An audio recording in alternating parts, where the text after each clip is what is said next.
காற்றின் குரல்.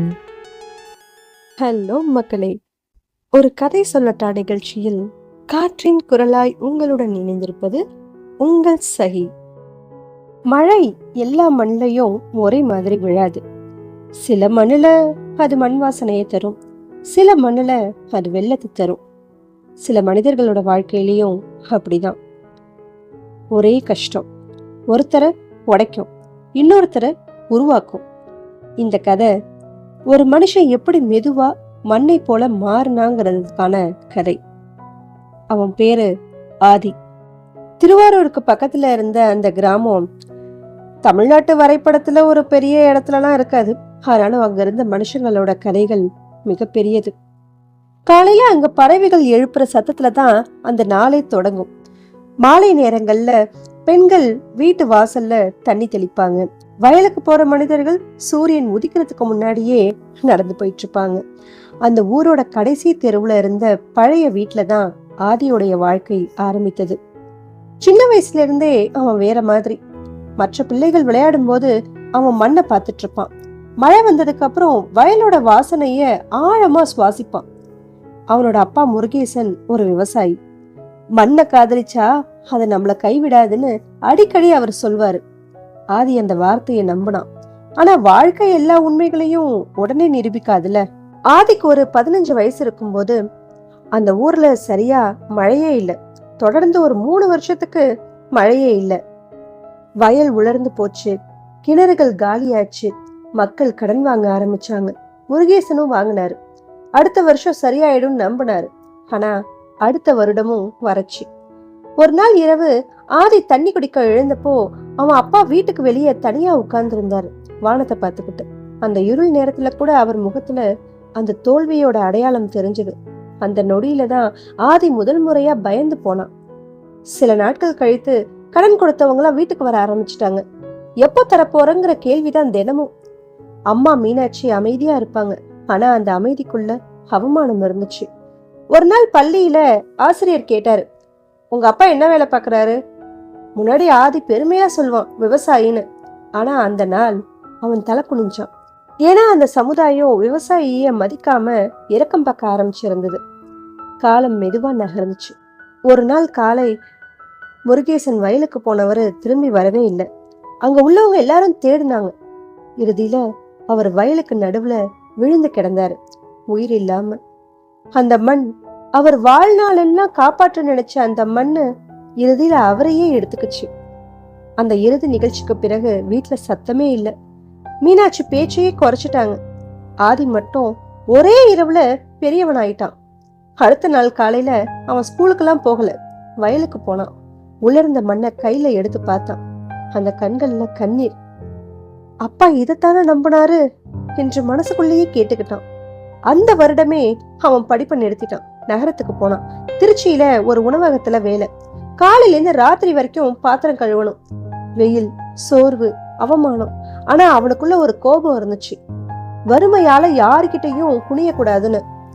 நகரம் அவனை மெதுவா மாற்ற ஆரம்பிச்சது. மக்கள் ஓடிக்கிட்டே இருப்பாங்க, யாருக்கும் யாரையும் பார்க்க நேரம் இல்லை. ஒரு நாள் இரவு உணவகத்தோட பின்புறத்துல உட்கார்ந்துட்டு இருந்தப்போ அவனோட வேலை பார்த்த பெரியவர் ராமசாமி கேட்டாரு, ஏண்டா இவ்ளோ யோசிக்கிற? ஆதி சிரிக்க முயற்சித்தான். ஒண்ணும் இல்லப்பா, ராமசாமி மெதுவா சொன்னாரு. மனசுல நிறைய வலி வச்சுக்கிட்டு சிரிக்கிற முகம் எனக்கு தெரியும். அந்த வார்த்தை ஆதிய அமைதியாக்குச்சு. அடுத்த சில மாதங்கள்ல ஆதி நகர வாழ்க்கைய புரிஞ்சுக்கிட்டான். பணம் இல்லாதவனோட குரல் கூட கேட்கப்படாதுங்கிறத உணர்ந்தான்.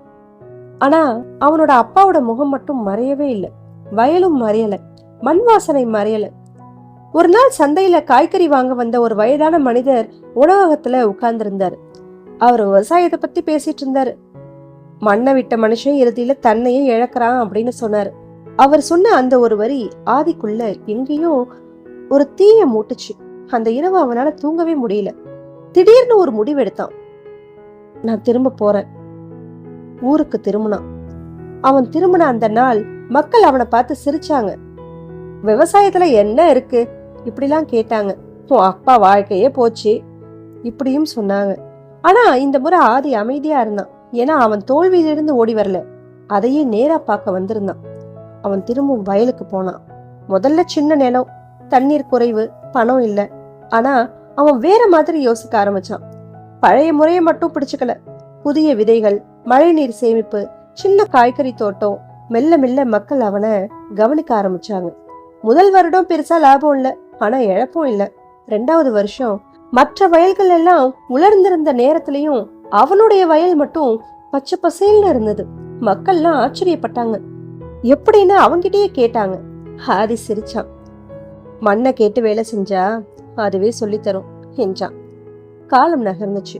அவன் ஊர்ல இளைஞர்களை கூட்ட ஆரம்பிச்சான். விவசாயம் பழைய வேலைலாம் இல்ல, இதுதான் நம்மளுடைய எதிர்காலம் என்று சொல்ல ஆரம்பிச்சான். முதல்ல யாரும் அதை நம்பல. ஆனா அவனோட வாழ்க்கையே அதுக்கு பதிலா இருந்துச்சு. ஒரு நாள் மாவட்ட அதிகாரிகள் அந்த ஊருக்கு வந்தாங்க. ஆதியோட வயலை பார்த்து ஆச்சரியப்பட்டாங்க. அவன் செஞ்ச முறைகளை பத்தி கேட்டாங்க. அந்த நாள் அதே ஊர் மக்கள் அவனை பெருமையா பார்த்தாங்க. ஒரு காலத்துல விவசாயத்துல என்ன இருக்குன்னு கேட்ட அவங்களே இப்போ அவனை மேடை கழைச்சாங்க. மேடையில பேசும்போது ஆதி சில நொடிகள் அமைதியா நின்னான். அவன் கண்களுக்கு முன்னாடி அப்பாவுடைய முகம் வந்துச்சு. உலர்ந்த வயல் வந்துச்சு. கடன் கேட்ட அந்த நாட்களும் வந்தது. பிறகு மெதுவா சொன்னா, மண்ணை விட்டு ஓடினவன் தான் நான். ஆனா அதே மண்ணு தான் என்னை திரும்பவும் உயிரோட நிறுத்திருக்கு. இதை கேட்ட அந்த கூட்டம் கை தட்டுச்சு. ஆனா ஆதி மட்டும் வானத்தை பார்த்தான். ஏன்னா அந்த வெற்றியில அவன் மட்டும் இல்ல, அவன் அப்பாவோட கனவும் இருந்துச்சு. சில வருடங்கள் கழித்து அந்த ஊர்ல பெரிய மாற்றம் வந்துச்சு. நகரத்துக்கு போன இளைஞர்கள் சில பேரு ஊருக்கு திரும்பினாங்க. வயல்கள் திரும்பவும் பச்சையாக ஆரம்பிச்சுது. கிணறுகள்ல தண்ணீர் உயர ஆரம்பிச்சது. மக்கள் திரும்பவும் மண்ணை நம்ப ஆரம்பிச்சாங்க. ஒரு நாள் நல்ல மழை பெஞ்சிட்டு இருந்தது. ஆதி வயலுக்கு நடுவுல நின்னுட்டு இருந்தான். மழை துளிகள் மண்ணுல விழுந்துச்சு. அந்த வாசனை அவனுக்கு சின்ன வயசைதான் நினைவுபடுத்துச்சு. அவன் மெதுவா கண்களை மூடினான். அந்த நொடி அவனோட அப்பா பக்கத்துல நின்னுட்டு இருக்கிறது போலவே உணர்ந்தான். சில மனிதர்கள் வெற்றியை தேடி நகரங்களுக்கு போறாங்க. ஆனா சிலருக்கு அவங்களுடைய வேறுதான் வாழ்க்கையை திரும்பவும் கற்றுக் கொடுக்கும். மண்ணை நம்பி விழுந்தவன் அதே மண்ணை நம்பிதான் மீண்டும் எழுவான். மீண்டும் ஒரு கதையுடன் நாளை சந்திப்போம். நன்றி.